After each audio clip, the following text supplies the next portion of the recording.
April 20th, 2010, 9:56 p.m. An explosion rocks the BP Deepwater Horizon oil drilling platform stationed 41 miles off the coast of southern Louisiana, sending, over the next 87 days, 3.19 million barrels of oil into the Gulf of Mexico. 3.19 million barrels of oil. Ladies and gentlemen, let me just put that number into perspective. If you had 3.19 million barrels of water, you could sustain the average American family's water consumption needs for the next 855 years. The cleanup methods used during the BP oil spill weren't exactly what you would call ideal. Most of the oil was burnt off the surface or simply dispersed by ocean currents, and only about 3% was skimmed from the surface and recollected.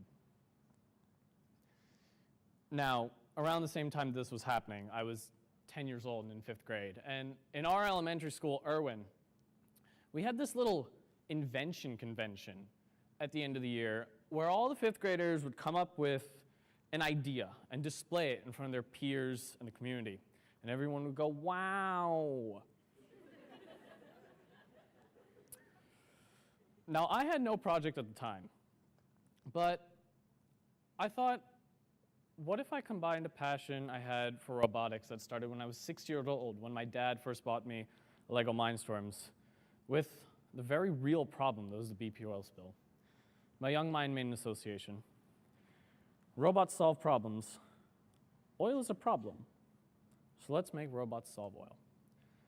And that's where the story of Orrca really begins.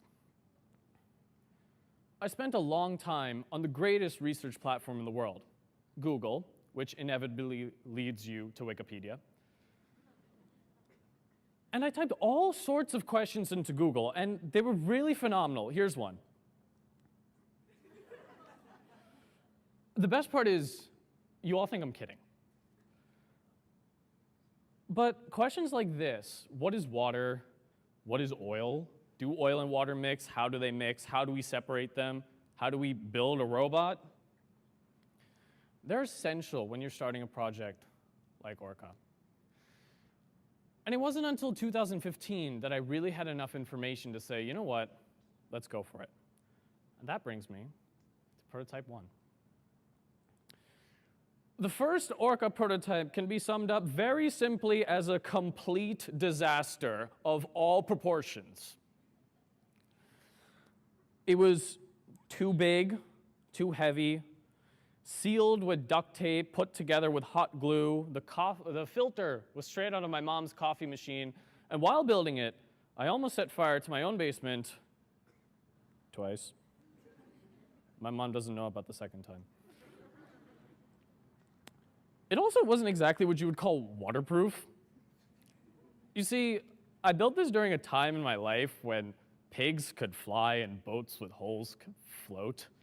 And I'm sitting there on the edge of Farrington Lake where me and my brother went out to take it for its first test.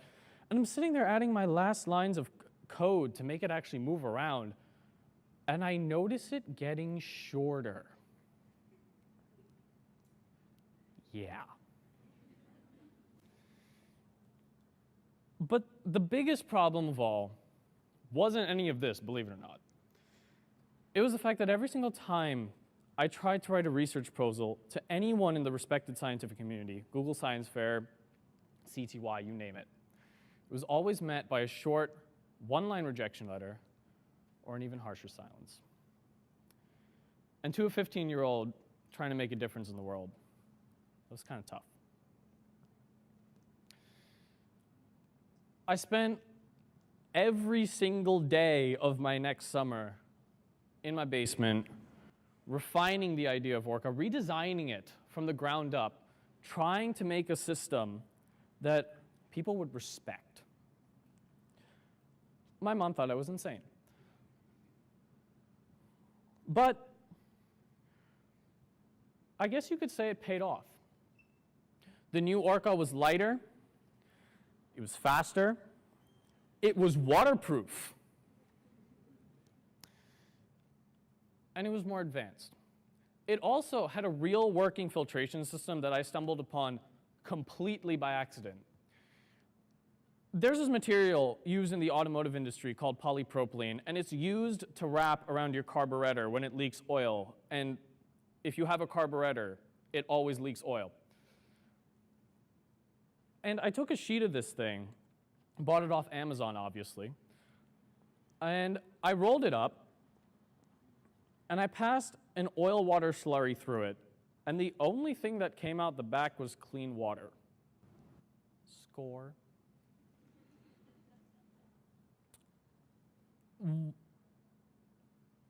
And what I had just accidentally discovered was the cheapest way through my research to actually separate oil from water.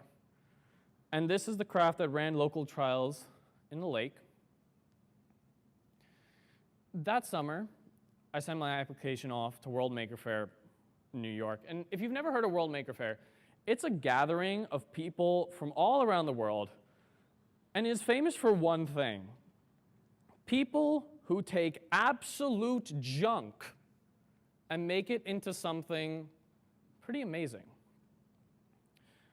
I hear back two weeks later, and I quote, "Dear Mr. Mehrotra," which was kind of weird, "the committee would like to inform you that we would love to have Orrca displayed." By that time, I had stopped reading because I think I was screaming. Something like that. World Maker Faire was an experience like no other. The booth to my left had a fire-breathing something, and the booth to my right had some other something that I didn't understand. But there was creations all over the place of magnitudes I'd never seen before. But the best part about World Maker Faire, what I love about it, is that everyone there is there to tell you everything that's absolutely right with your project, but most importantly, everything that is absolutely wrong with it. But the feedback only makes it stronger. We took this feedback from World Maker Faire and we made a third prototype.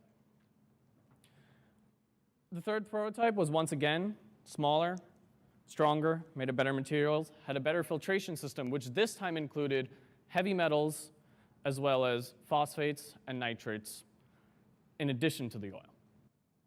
We actually took this craft back to World Maker Faire in 2017, got more feedback and more response. Project Orrca is now constructing its fourth Orrca system. There it is. The craft you see on stage is made fully of fiberglass, has a propulsion system designed by Blue Robotics, and is completely autonomous. All I have to do is take this craft, put it in the water body, pull up an app on my smartphone, say, I want to clean here, and like a Roomba, the craft drives around the water body, taking out the pollution in its path. But the most important fact, ladies and gentlemen, is it's not a prototype anymore. The craft you see on stage is a real working model set to go into implementation by the end of this year.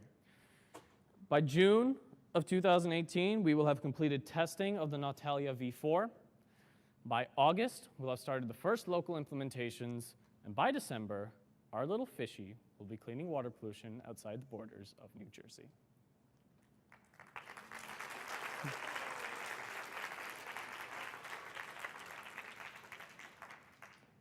I'd like to transition now to not what Orrca is, but what it has become. And allow me to share with you a story from World Maker Faire, the second time we went back. A young boy, holding his father's hand, come up to my booth, his eyes are wide. And he says one word: fishy. Now, some of you are probably thinking that he kind of missed the point. But let me tell you why he didn't. I realize now that Orrca is not just a robot that cleans water pollution. It is so much more than that. It's an exciting shape that gets people genuinely interested in learning about the issue of water pollution. Our project's open source. We're bringing people together from all across the world, all walks of life, to work on one of humanity's greatest challenges to date. And it's a story that inspires. Before I end, a couple lessons that I've learned from working on this project. And I leave you with these three tonight. First, you have to learn to be resilient. As Yoda once said, the greatest teacher failure is, and he has never been more right. Ladies and gentlemen, there will come a point in your life when you realize your biggest failures led to your greatest successes. You have to learn to embrace failure, and you have to learn how to move on. Second, be bold. I tell this to every single person who comes to my booth at World Maker Faire or any other event. If you have an idea, just go for it. When the world is telling you no, you have to be the one that says yes. You have to be the one that drives your own future. And most importantly, be yourself. If you want to get anywhere in life, the most important person to be is you. The lessons I just shared with you probably sound like cliches, but when you do a project like Orrca for as long as I have, you learn a thing or two about cliches.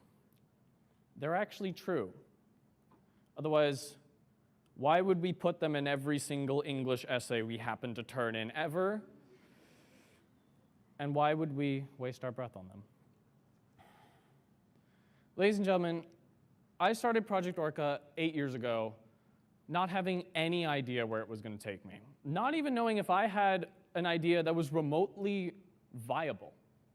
Yet, here I stand in front of you today. So I guess the challenge I leave you with tonight is this. Continue the story, find your passion, and never give up. Ladies and gentlemen, it has been an absolute honor. Thank you so much, and good night.